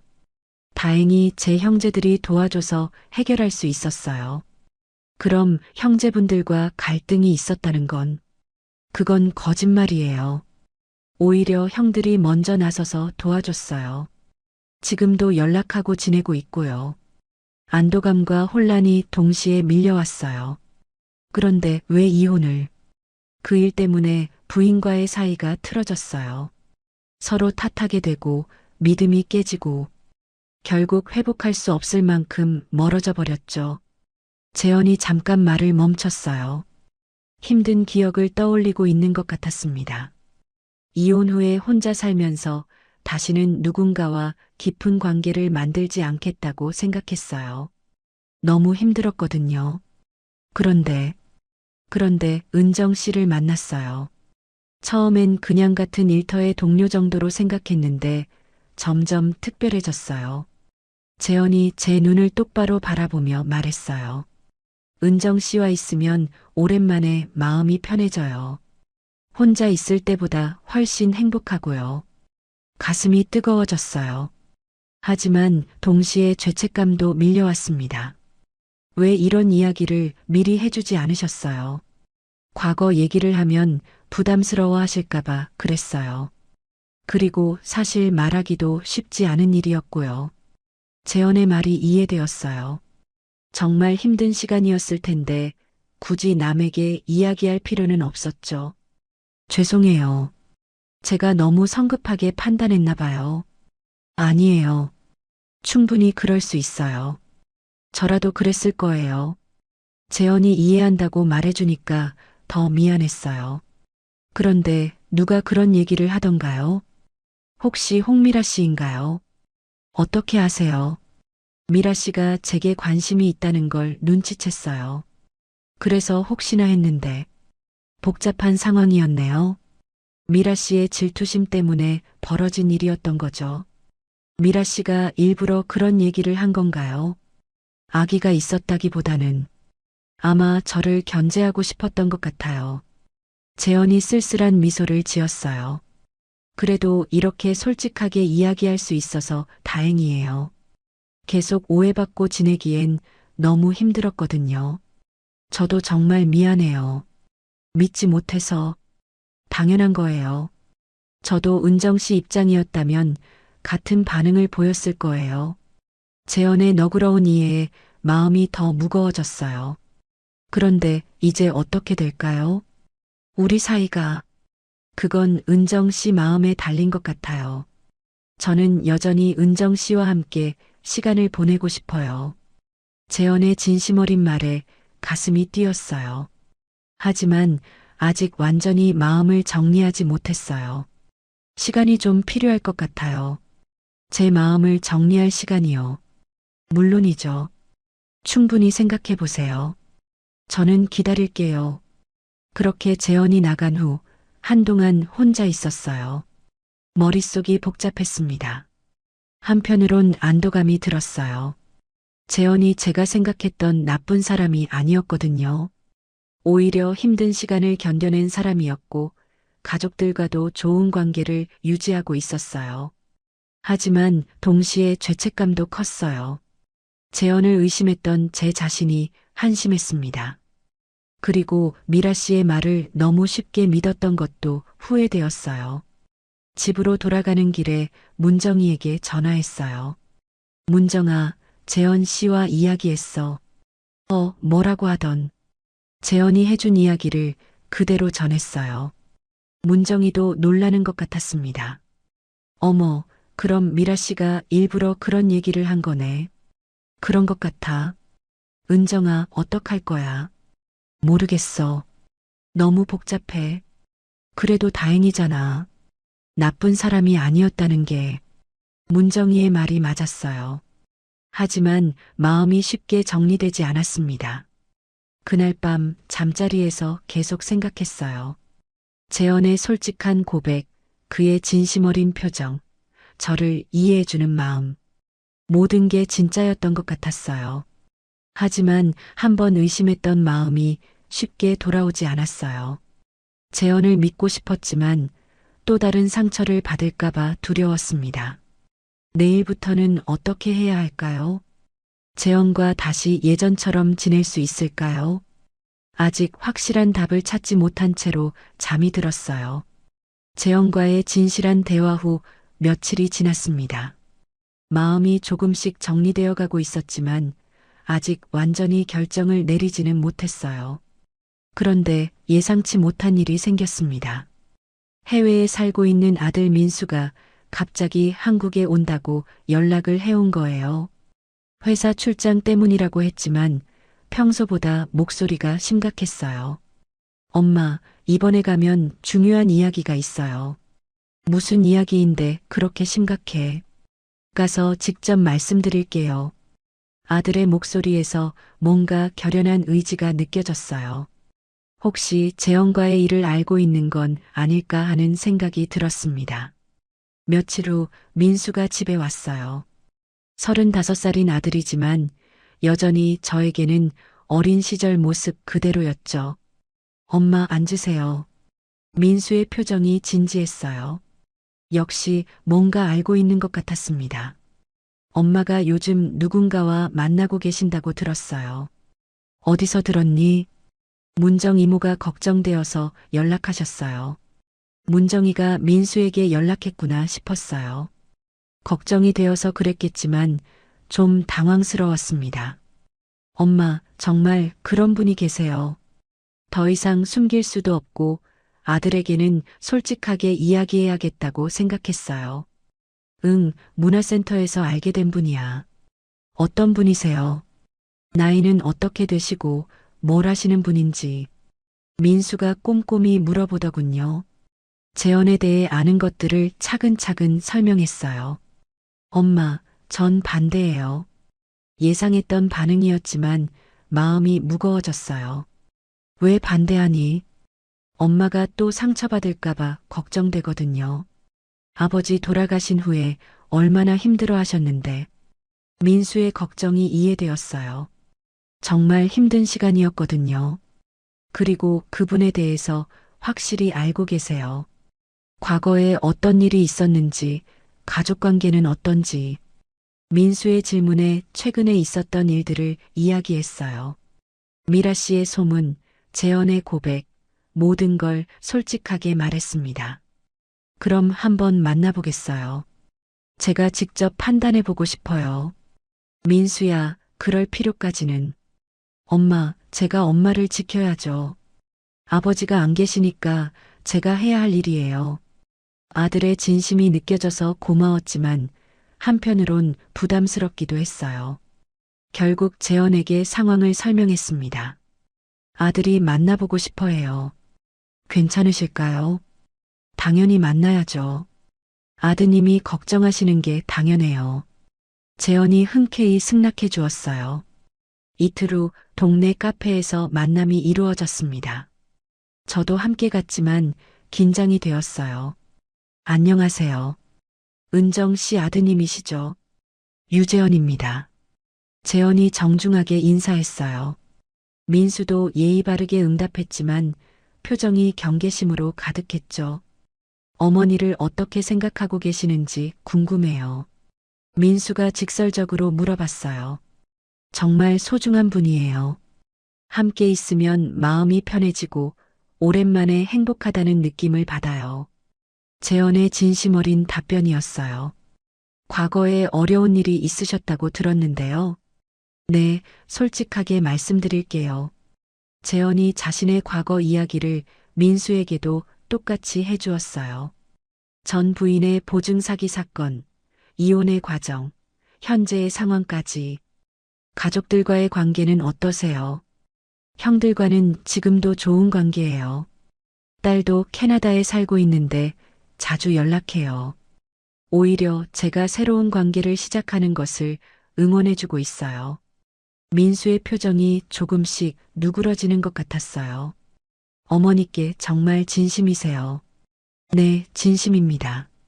다시는 누군가를 사랑하지 않을 거라고 생각했는데 어머님을 만나고 마음이 바뀌었어요. 1시간 정도 대화를 나눈 후 민수의 태도가 많이 달라졌어요. 엄마, 괜찮은 분 같아요. 처음엔 걱정이 많았는데 정말 네, 진심으로 엄마를 생각하고 계신 것 같아요. 그리고 숨기는 것 없이 솔직하게 이야기해 주시는 것도 좋았어요. 민수의 말에 안도감이 들었어요. 그날 저녁 재현이 제안했어요. 은정 씨, 제 딸과도 인사하시겠어요? 영상통화로요. 정말 괜찮을까요? 딸이 꼭 만나 뵙고 싶다고 하더라고요. 다음 날 저녁 재현의 집에서 영상통화를 했어요. 화면에 나타난 재현의 딸 지은이는 30대 중반의 밝은 인상이었어요. 안녕하세요. 아버지께 많이 들었어요. 지은이의 첫마디가 따뜻했어요. 안녕하세요. 재현 씨 딸이시군요. 정말 예쁘세요. 감사해요. 아버지가 요즘 정말 행복해 보이세요. 예전과 완전히 다르거든요. 지은이의 말에